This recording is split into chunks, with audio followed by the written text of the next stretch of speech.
السلام عليكم ورحمة الله وبركاته. أهلا بحضراتكم في فيديو جديد في قناتكم ملعب الزمالك. عندنا أخبار مهمة جدا وهنتكلم عن التشكيل المتوقع لمباراة الزمالك ومودرن سبورت النهاردة. هنتكلم عن كل حاجة بالتفصيل وهقول لك غيابات الزمالك وضربة موجعة للزمالك قبل ماتش الأهلي. هنتكلم عن كل حاجة بالتفصيل، ولكن كالعادة قبل ما أحكي لك الحكاية قبل ما أحكي لك التفاصيل ما تنساش تصلي على النبي عليه افضل الصلاه والسلام. انزل اضغط لك الفيديو، اشترك في القناه لو انت مش مشترك عشان يصلك كل فيديوهاتنا. النهارده ماتش صعب جدا للزمالك قدام مودرن سبورت في كاس مصر في دور ال 16. ماتش صعب جدا لان مودرن سبورت فرقه من الفرق الرخمه كرويا، فرقه هتنزل تلعب عليك اجريسيف، هتبقى عايزه ان هي تضربك وتحاول ان هي تعمل فيك اصابات قبل ماتش الاهلي. كل ده هيحصل النهارده، واللي هيتصعب كمان لو الماتش وصل ل 120 دقيقه فده هيكون صعب على نادي الزمالك. الماتش بدون جمهور بالمناسبه، كاس مصر بدون جمهور، ما اعرفش ليه يعني الدوري بجماهير وكاس مصر بدون جمهور، المباراه كمان بدون فار، وجاي لك انا في حكم ماتش المباراه حكم كارثي للاسف. فكل حاجه النهارده ضد نادي الزمالك. ماتش كان المفروض يتاجل، كان المفروض يتاجل بعد ما الرابطه خلت ماتش الاهلي والزمالك او الزمالك والاهلي يوم الثلاث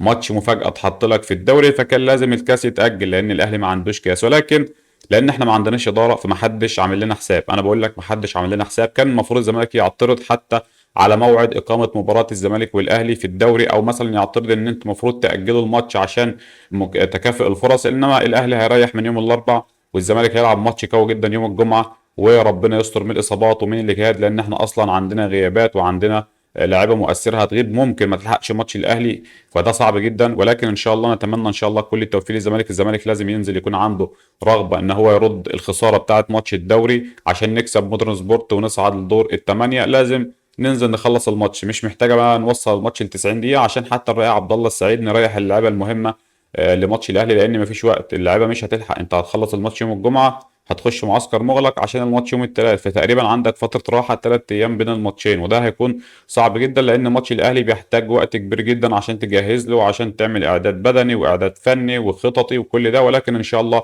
نتمنى كل التوفيق للزمالك، والزمالك باذن الله يكسب ماتش فيوتشر النهارده، وبعد كده نركز في ماتش الاهلي ولنا كلام تاني. في حاجه مهمه حابب اتكلم فيها. حكم مباراة الزمالك ومودرن سبورت هو عبد العزيز السيد. مين عبد العزيز السيد؟ هفكرك يا زملكاوي. عبد العزيز السيد هو للاسف حكم مباراة الزمالك وفاركو. فاكرين انتوا الحكم اللي كان في ماتش الزمالك وفاركو اللي هو عبد العزيز السيد اللي طرد محمود جهاد؟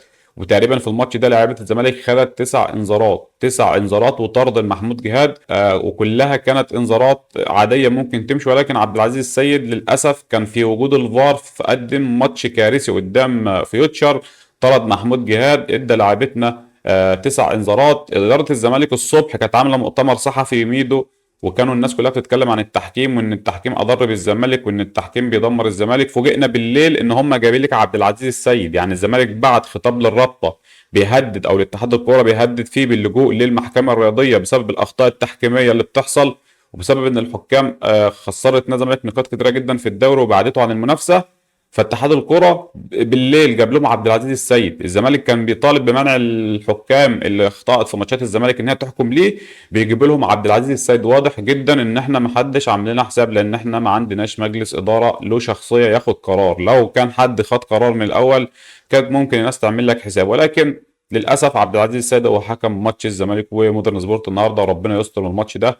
يقال ان كاس مصر غير الدوري، ولكن الحكم ممكن يطرد لاعب يصعب الماتش على الزمالك، ممكن يعمل كل حاجه، ممكن يحسب عليك ضربه جزاء لان مفيش فار اصلا، ممكن ما يحسبش ليك ضربه جزاء، فكل شيء وارد. ولكن نتمنى ان شاء الله كل التوفيق للزمالك النهارده. الزمالك عنده غيابات، ناصر منسي للاسف هيغيب بسبب الاصابه، الراجل لسه مش جاهز وبيسيرو قرر او فضل ان هو يريحه الماتش الاهلي وان هو يتم تجهيزه الماتش الاهلي. ربنا يسهل حاله ويلحق، لان لسه مش اكيد ان هو ممكن يلحق. كمان محمود جهاد بيغيب للاصابه، كمان احمد الجفالي بيغيب للاصابه، فاحنا عندنا للاسف اصابات كتيره جدا. نتمنى ان شاء الله ان كل لعبه دي ترجع في اسرع وقت. كنا محتاجين محمود جهاد في ماتش الاهلي، كنا محتاجين احمد الجفالي، ولكن ناصر منسي هو الاقرب لان جهاد عنده اصابه صعبه جدا، معرفش طولت كده ليه. الجفالي اصابته تمزق هياخد تقريبا شهر، يعني الراجل لسه مطول.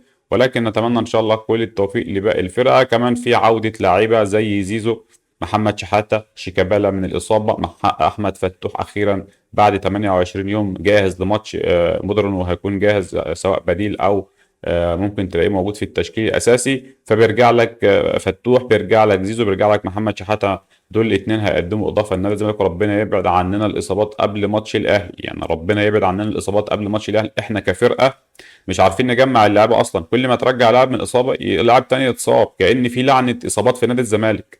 يعني احمد الجفالي ده كل الناس مستنيه تشوفه في الملعب اتصاب. محمود جهاد لعب تقريبا 40 ماتش مع فيوتش مع فاركو، ما اتصابش ولا ماتش. جه الزمالك 3 ماتشات اتصاب وغاب شهر. فالموضوع صعب جدا، واكيد في حاجه غلط، في حمل بدني زياده، في حاجه غلط بتحصل في الزمالك، لان في كميه اصابات. فتوح بقاله شهر مصاب، ناصر ماهر قعد شهرين مصاب. فاي حد بيتصاب بيطول. وفي عندك اصابات كده فجاه ما، ناصر منسي اصابه جهاد ولا شد خفيف في الضمه. فكل حاجه يعني للاسف مش في صالح نادي الزمالك، ولكن نتمنى ان شاء الله ان لعنه الاصابات تسيب نادي الزمالك في حاله، لان احنا مش يعني مش حمل ان احنا ينقص مننا حد. في فرقه تانية عندها 15,000 لاعب، لا عندهم دور برد ولا عندهم ايقاف ولا عندهم انذار ولا عندهم حد بيغيب حتى عنده كحة، ما عندهمش، كلهم موجودين ومكملين. الفرقة هتكون متواجدة يوم الثلاث، وعندهم رغبة قوية جدا المرة ديت ان هم يكسبوا نادي الزمالك بجد. فعشان كده لازم ناخد بالنا. انا شايف جمهور الزمالك المرة ديت، المرة الاولانية كانت كل الناس بتقول لك هنخسر سكور، المرة دي جمهور الزمالك طبعا في الفوز على الاهلي، في ناس بتقول لك هنكسب الاهلي.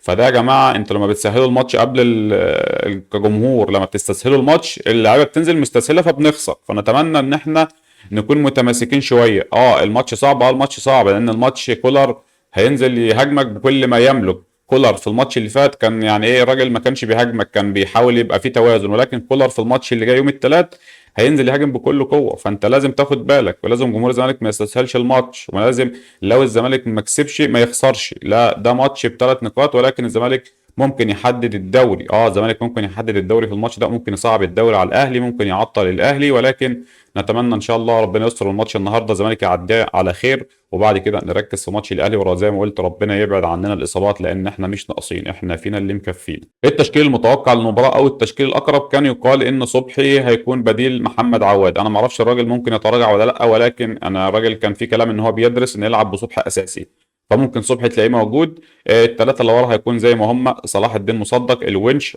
كنت اتمنى ان هو ما يلعبش حسام عبد المجيد ويريحه، لان كان عنده شد او اجهاد في الماتش اللي فات. خليه يريح الماتش الاهلي عشان يكون جاهز. ممكن تلعب احمد حسام، ممكن تلعب فتوح في الحته دي يقدر يلعبها ويطلع بالكره بشكل كويس. فممكن ما تلعبش بالثلاثه ورا، يعني تلعب بفتوح والونش وصلاح الدين مصدق، او تلعب مثلا باحمد حسام وتلعب بالونش وتلعب بمصدق وتريح حسام عبد المجيد، لان كان عنده اجهاد الماتش اللي فات والراجل جاهز. ولكن ما تجازفش بيه، انت محتاجه في ماتش الاهلي، لان حسام بيشيل لك كل الكرات العرضيه الخطيره. فانت محتاج حسام في ماتش الاهلي. فاتمنى ان الراجل ما يجازفش بحسام لو مش جاهز مليون في الميه، ويلعب احمد حسام، يلعب احمد فتوح في المكان ده ممكن يمشي، والونش وصلاح مصدق، دول 3 في خط الظهر.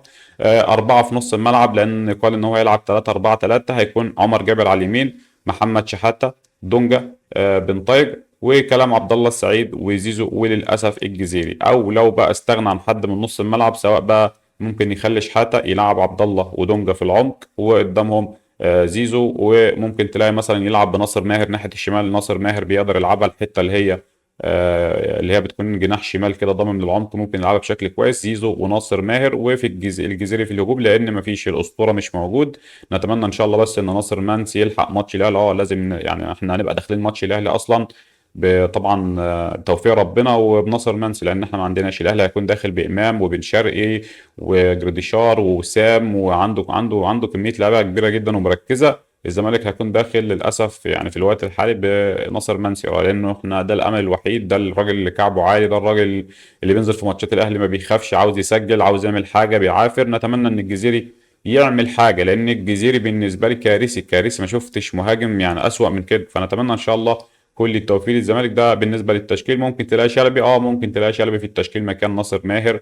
كل شيء وارد في الكوره، ده متوقف على رؤيه الراجل. ولكن اتمنى ان الزمالك النهارده ما يتصابش، ما يخسرش لعيبه قبل ماتش الاهلي، لان فيوتشر هتنزل هتلعب عليك اجريسيف، هتلعب ضرب شويه، هيبقى فيه خبطات، هيبقى فيه تدخل، لان مفيش فار، والحكم اللي موجود هيخاف يطرد طبعا عشان الناس ما تطلعش تعمل عليه حملات عشان ما يقولش ده بيجامل الزمالك. فربنا يستر. وربنا يعني الحكم اللي جاي ده اصلا كارثي، ما اعرفش الحكم ده يجي تاني ازاي للزمالك. يعني كان بيحكم ماتش فاركو من 4 من 5 ماتشات، يجي لنا ماتش في الكاس اللي هو عبد العزيز السيد، فده صعب جدا. ولكن نتمنى ان شاء الله كل التوفيق للزمالك، والزمالك ينزل. فرقه فيوتشر الماتش الوحيد اللي كسبته السنه دي في الدوري للاسف نادي الزمالك، فالزمالك لازم ينزل يكسب فيوتشر. وبالنسبه لي اتبسطت لما بصيروا في المؤتمر الصحفي اللي اتعمل قبل الماتش، يعني قال لك احنا عندنا طار والزمالك لازم يكسب عشان يعوض خساره الدوري. ده حاجه كويسه جدا ان المدرب يكون عارف ان انا والله خسرت من الفريق ده فلازم اعوض الخساره. فانا بالنسبه لي اتمنى ان بيصير ربنا يوفقه، ونتمنى ان اللعيبه تكون موفقه وما يكونش الصيام مأثر عليهم، وينزلوا يعملوا ماتش كويس جدا وينزلوا فايقين يخلصوا. عشان لو رحنا ل 120 دقيقه قبل ماتش الاهلي هتصعب الموضوع على الزمالك، هتصعب الموضوع، ارهاق بدني زياده، هياخد من فكرك زياده. واتمنى ان اللعيبه تكونش مركزه في ماتش الاهلي. ليه؟ لان الماتش ده مهم جدا، لانك انت بعيد في الدوري انما الكاس انت لسه فيه، فتكسب ماتش فيوتشر او مودرن سبورت تصعد عشان تقابل سموحه، وبعد كده تتخطى سموحه ان شاء الله توصل نصف النهائي. بقى نشوف مين اللي هيكون في نصف النهائي، ويبقى طريقك الى النهائي ان شاء الله. بقى هتقابل بيراميدز، هتقابل المصري، اي فريق من الناحيه التانيه مفيش اي مشكله، ولكن الزمالك لازم يكون خلاص. انت المنافسه بتبعد في الدوري او انت بعيد في الدوري، ممكن يحصل رومنتادا، ممكن يحصل رومنتادا لو الزمالك كسب الاهلي، ممكن الزمالك يحقق معجزه ويقلب مثلا الدنيا ويحاول ان هو يكسب خلال الثمان ماتشات اللي جايين، وبيراميدز مثلا يتعادل يخسر، ممكن كل شيء وارد في الكوره. ولكن حتى الان على ورق الزمالك بعيد، فعشان كده الزمالك لازم يركز في البطوله المحليه الثانيه اللي هي الكاس، ويركز في الكونفدراليه. دول البطولتين اللي قدامك ان انت تكسبهم في الموسم الحالي. اتمنى ان شاء الله كل التوفيق للزمالك. وبكده نكون وصلنا لنهايه الفيديو، اشوفكم على خير، سلام.